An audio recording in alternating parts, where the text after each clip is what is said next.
The kitchens of Henry VIII at Hampton Court Palace are the largest surviving Renaissance kitchens in Europe, occupying 1/3 of the ground floor of the palace.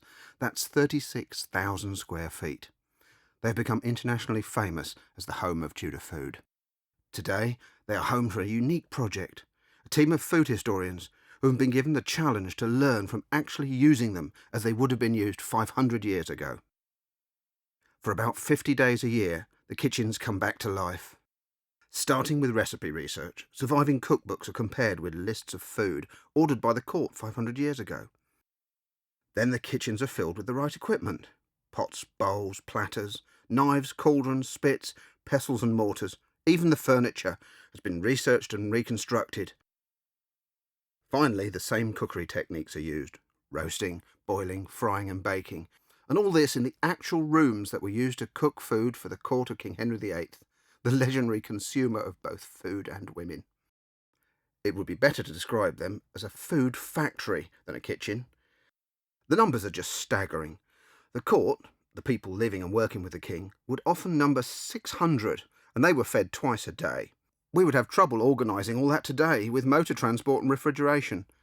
But it functioned 500 years ago using an army of cooks and clerks, river transport and carts. Ingredients arrived raw and unprocessed at the kitchen gates, where an army of kitchen staff were set to work, chopping, grinding, sieving and mixing. Once the raw ingredients had been prepared by the kitchen staff, they could go on to become meals.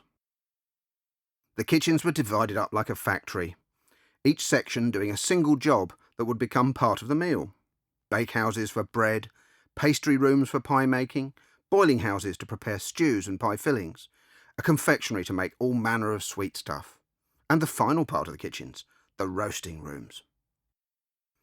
Real roast meat has lost its Tudor status.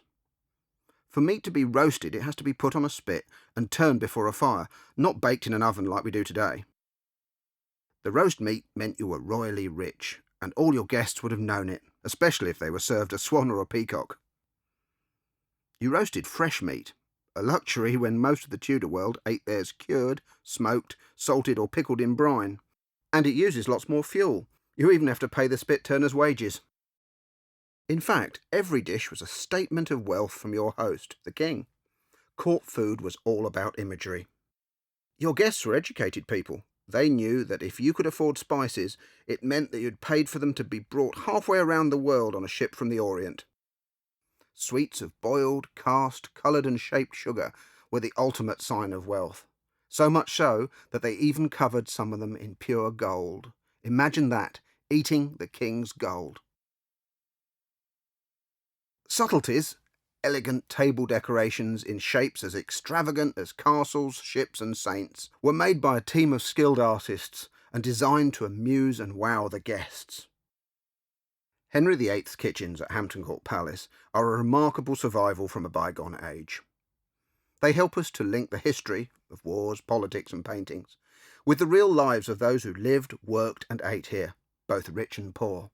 Let's face it, everyone has to eat.